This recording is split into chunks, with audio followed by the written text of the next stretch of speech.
the nasty side of Novak Djokovic. Hello and welcome to the Mark and Pete Show. Well, the inner demons of Novak Djokovic surfaced during the US Open recently, and this was due to the fact that he was extremely sorry for creating distress to a particular line judge. And this was an incident that actually happened during the fourth round meeting when Novak Djokovic suddenly got angry with himself and hit a ball wildly into the background, sadly hitting the line judge in the throat. Now, the Serb, 33, had just had his service broken and nearly actually decided to break the neck of a line judge, and as a result was disqualified from the tournament. Not only did he lose his reputation, he lost all of his monies and was fined. Well, this is extremely bad. But is it that when we look at somebody like Novak Djokovic, who's usually very erudite, very well-spoken, very calm in his media interviews, are we now seeing there's actually a nasty side? But does this apply to other people? Are people who are put into great stress, is it that suddenly those inner demons suddenly surface? Well, maybe it's just a case that they are just simply moonstruck. The jinx of being a Jekyll and Hyde can emerge to see your nasty side. Being moonstruck, you may misguide from the inner evil deep inside. One day you're a hero and glorified. The next you appear undignified. When your good nature is intensified, you feel that your work is justified. But when bad behavior is identified, it leaves all your victims mortified. So manage your demons, or woe betide. A change of face is nowhere to hide. Clergyman Pete, putting a brave face on it doesn't necessarily hide your inner demons. Or is it just simply the case that we're all born with good and evil? Well, Novak Djokovic, of course, during his playing career, has shown this tendency to be, shall we say, rather cavalier with the balls as he disposes of them.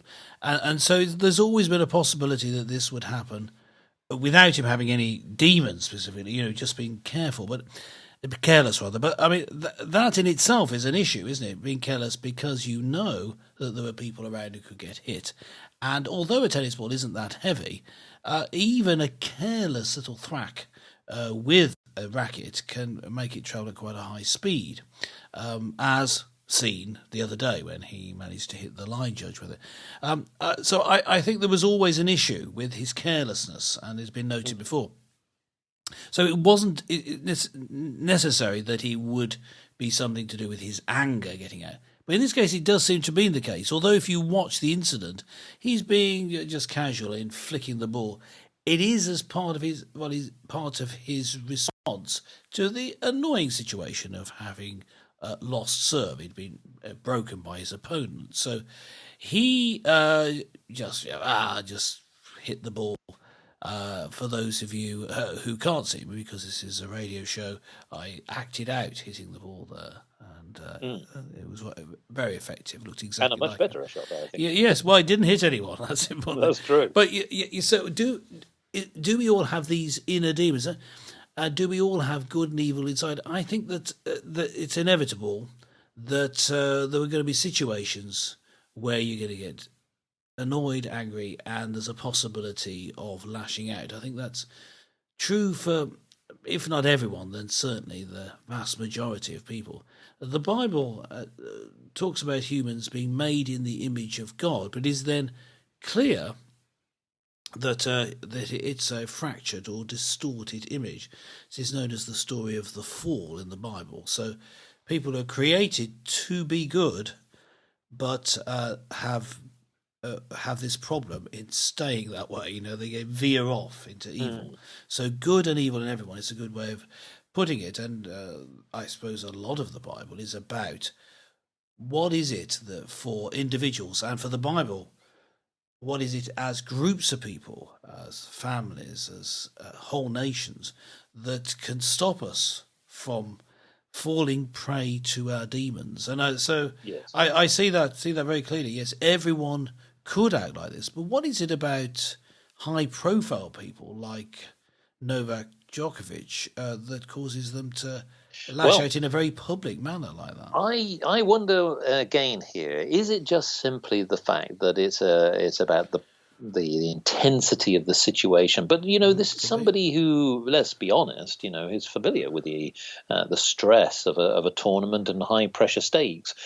He did say, and you mentioned about God, and he actually, I'm quoting him here. He said in an interview after the match, "I checked on the lines person, and the tournament told me that thank God she is feeling okay." He went Yes. on to say, "I'm extremely sorry to have caused her such stress, so unintended, so wrong.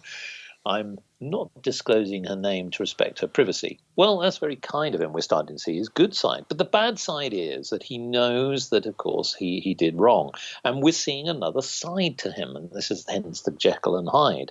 But I would say that it's not just about sports people, because sports people are always put under intense situations. Yeah. We could see that in business. People get highly stressed because maybe somebody hasn't performed properly, or that maybe that business deal hasn't come through at the right time, and maybe that they chastise an underling and criticize somebody, and then we start seeing that the air is blue with with blasphemy. Now that does happen, and obviously we don't really want to see that, but what we see is that it's about pressure. And so there is something that's it's almost like a kettle, isn't it? That you plug somebody in, and then as it boils, out it spouts. And is it that simply that we're seeing that more and more?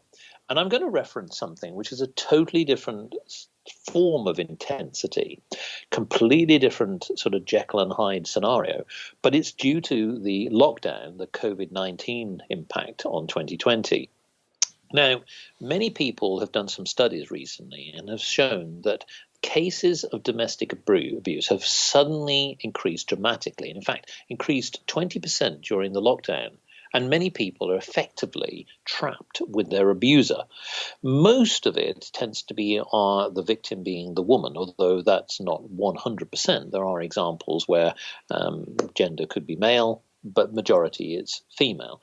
And so what we're seeing here is, again, a different type of intensity because Yes. of people being trapped. So it could be a trapped situation, a pressured situation, or a situation where people are maybe not in a particular familiar environment. And I think that the worrying side here is it that anyone would act in those situations? But I want to ask you, Clergyman Pete, and this is a social situation. Yes. Is it that actually that in the domestic abuse situation that this is just something that's always there, but it's basically intensified because of the world that we're now in, and it's bringing out the bad in people more? And in which case, what do we do about it? Well, yes. In answer to your question, yes, it's always been an issue. It's always been a problem because humans, as I was saying, are sinful. We were talking at the start of the show about how, although we have propensity for good, made in the image of God, we always have this problem with temptation. And so domestic abuse, which could be something as simple as lashing out if you're a man with a woman is very serious, because men are naturally stronger, women have weaker bones than men. You can cause some serious damage. Men have to be very careful and shouldn't use any form of violence with women. I'm not condoning women's violence against men either. I mean, that does happen, as you noted, but particularly with men, there is an issue of the greater strength and bone strength being weaker in women. But when we talk about, when we say, is it getting worse? Well, it is getting worse due to COVID-19. That is true, and the COVID-19 lockdown pushed people together, and we do see from the stats, a rise of 20% of reported cases. We Yeah. see that happening, but there's something worse than that, and that's this: with a change in society, change in cultural attitudes. We have seen some great strides in dealing with domestic abuse, but these are in recent years being eroded by the constant pushing of the idea that women must be equal to men in all abilities. Now, whether we say women are morally equal to men or better, I think would say yes, all people are equal and of equal worth. But women are just not as strong as men, so they need to be treated differently. Men need to bring back the idea of chivalry, and this needs to be something that is seen as a good attribute, that men see women as the weaker sex in the sense that they're physically weaker. But So is that it's a something that societal people belief as well. men are criticised for because it's often seen as an archaic view? Yeah, exactly. I see it leaching away that that men should look after women. However, on the plus side, just to give you a ray of hope, despite all this, of course, men are men and women are women. So if you see people pushed into a situation where some women are at risk, there's some men there. You see videos, you may see it in real life and experience it yourself. The natural response is for the men to jump to their aid. But when instead of that, what you've got is a high pressure situation where people are getting angry when you're locked up in your own home, then you can have the problem where domestic abuse, violence gets out of hand, which can quickly and easily happen. So the way to do it is, of course, the way to cope with this is, of course, to recognise that it's an issue. That's the first thing. And then to provide places for people to get out of that situation. We need to recognise that having people on lockdown, stopping people from being able to go out and let out their frustrations, maybe have a beer, play football, whatever it is causing this hot out situation where domestic abuse is going to increase. Not that there is never, of course, an excuse for it. What I'm looking at, though, is a way of removing or ameliorating the situation in which it's going to prosper. So that's my reading of it. Yes, it is getting worse, but there are things we can do, but they do rather depend on pretty much ending this lockdown. Well, that's certainly one aspect of it. I know that there are a couple of things that I want to sort of build the conversation on, which is on the one hand. So let's take one point in business. Business is usually a collaborative enterprise in the sense that you have a structure, you have team members, and it's often many ways perhaps a little bit easier to be able to soften the intensity of pressures of targets or pressures of business, because techniques are installed where people have training on diversity inclusion. They also have the ability to think about anger management, and there's lots of things that help people in business. I'm thinking of Novak Djokovic's situation, and whilst he does have a team in the sense that he has training and coaches and managers, he's on his own in the sense he's in an intense situation, and he's not playing a doubles match. He doesn't have his partner sitting there saying, hold on, wait a minute, before you thwack that ball into the air, let's sort of soften the blow a little bit and think about the wider picture here. And in business, I think that many people think about how you share the load. Now, in society, it's a different thing, because I want to make a clear distinction here. This isn't just about anger management. We focused on that because we see that at the surface, but the inner demon, i.e. the Jekyll and Hyde, can also be the devious. Now, we've seen that in the sense that we see the people, certainly in this COVID-19, where people in the surface haven't necessarily got angry, but what they've done is they've exploited others. Now, we've seen that in where business has been targeted through cybercrime. The evil has come out, and we're seeing that more and more. And I think it's again that we're in a world where things are changing so much that.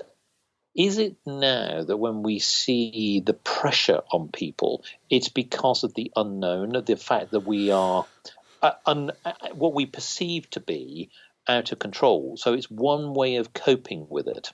Now, whether that's anger, whether that's that we choose to go down a path of a devious path in some way, so it's not necessarily displaying anger. It could be some other form of stealth, which is not good.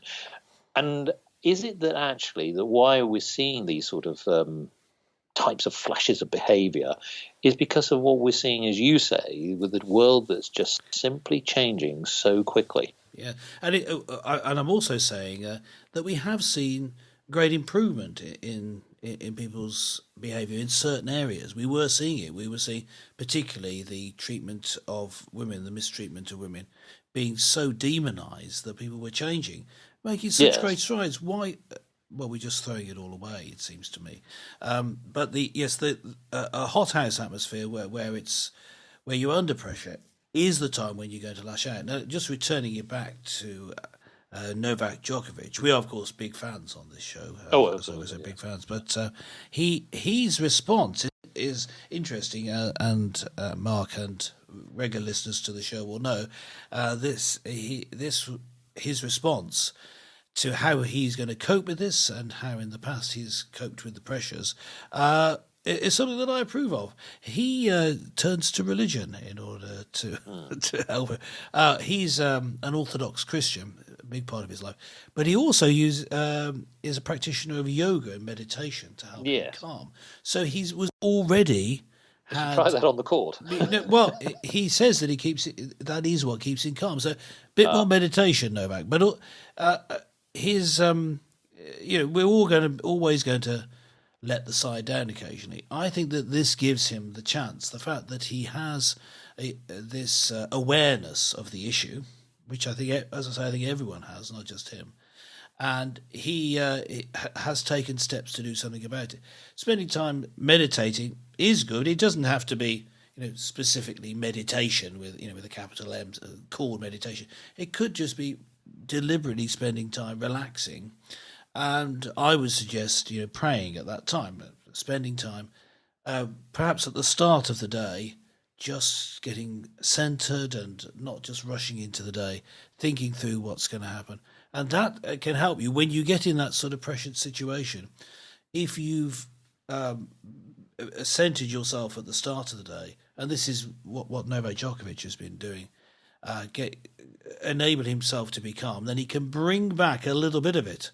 Perhaps if he was using slow breathing to meditate, I don't know his particular method, he can bring that back again in a high pressure situation, and his learnt behaviour will be that brings about calm. So there are ways of approaching this.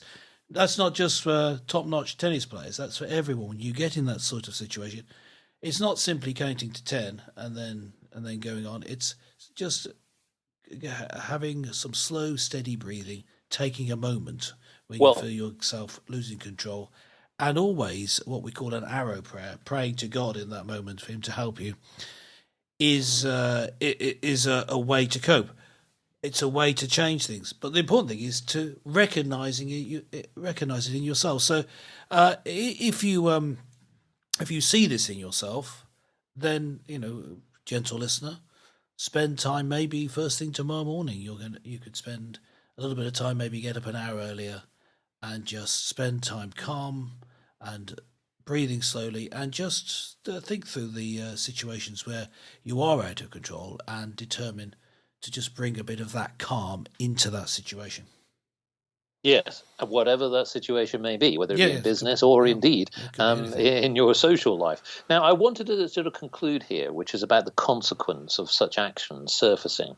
Yeah. Usually, if we take Novak Djokovic as an example, and we focused on him because sadly for him, this is something that's top of mind in the news. But there are many other people that we can cite who've gone through this. But the thing that often people sort of will conclude is basically the damage to reputation.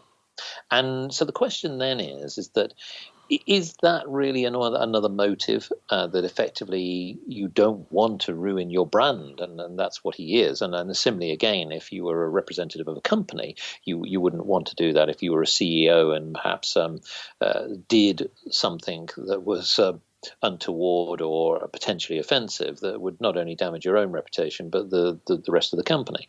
So the consequence to the inner evil surfacing is far and wide. So many ways that in itself is I guess as a sense of learning, isn't it? It's learning from the mistakes. What slightly concerns me about somebody like a Novak Djokovic is that it's not the first time, Yeah. and he doesn't seem to learn. He's had this issue before, as you've highlighted. Yeah. So what I want to understand is that is it then more of a case that even though you can sit certain people down and train them and try and get them to understand the bigger picture effectively to manage that inner evil, is it that in some cases you cannot do anything about it? It's always there. And this is where, again, we don't necessarily say it about him as an individual, but are there just simply individuals you just can't stop? What's your thoughts? I guess there must be. There must be people who at least find it very difficult. But my opinion is that if you recognise the issue, like has been crashingly brought to home to Novak Djokovic, there is then a possibility of change. Yes. So, and I would say that there's always a possibility of change. I believe that because God can change you if you turn to Him, and I believe that because, from my experience, I know that you probably don't remember this, but I used to have a little bit of an anger issue. Yes, folks. Ago. Yes, you heard it. The red mist was there. Yes, the red mist comes down and end up getting angry. But no, it's not. It's not that over the years I've got karma. It's made a positive decision to do something about it, and for me, it's through prayer. But as you know, I encourage everyone to pray, but I recognise that not everyone believes, and that's why I was talking about sort of simulating some of the effects of it, although you don't have the power of God by spending time in meditation. But I believe that there's always a way to change. The reason I think that some people don't is, if you remember what I said about Novak Djokovic, using him again as an example, he was a little bit cavalier about it. Although he was taking these steps in the past to have himself calm, that was more of him being calm to take the best shot and that sort of thing. He wasn't really focusing on not hitting the ball and injuring lines people, which, you would have thought that would be a good thing to do. And other players don't do it. So it's not that it can't be done, not that, people can't not smash the balls around and hit line judges. So now he says he's going to make that effort to change and use this as an impetus. Now, he could just be saying that so that he doesn't get banned from any more tournaments. But I think that it's a way. We could equally say, well, this is a wake-up call for him. And I think, for those listening now, this is a bit of a wake-up call for me. Make that step that I was suggesting earlier and do something about it. And if you think it's really serious, talk to someone, be it your priest or pastor, or make an appointment and speak to a psychiatrist. Take that step, because as you can see, this uncontrolled anger can really bring your whole life crashing down. At least for Novak Djokovic, it appears he just won tournament, albeit one he really wanted, because he was getting close to the number of Grand Slams won by other great tennis players. But he's up there, up with the best. But he's not quite there, and he's one short of where he could well have been, because he was out of the tournament. So he can really ruin your career, and worse could happen. Imagine if something worse had happened to the line joints that he hit.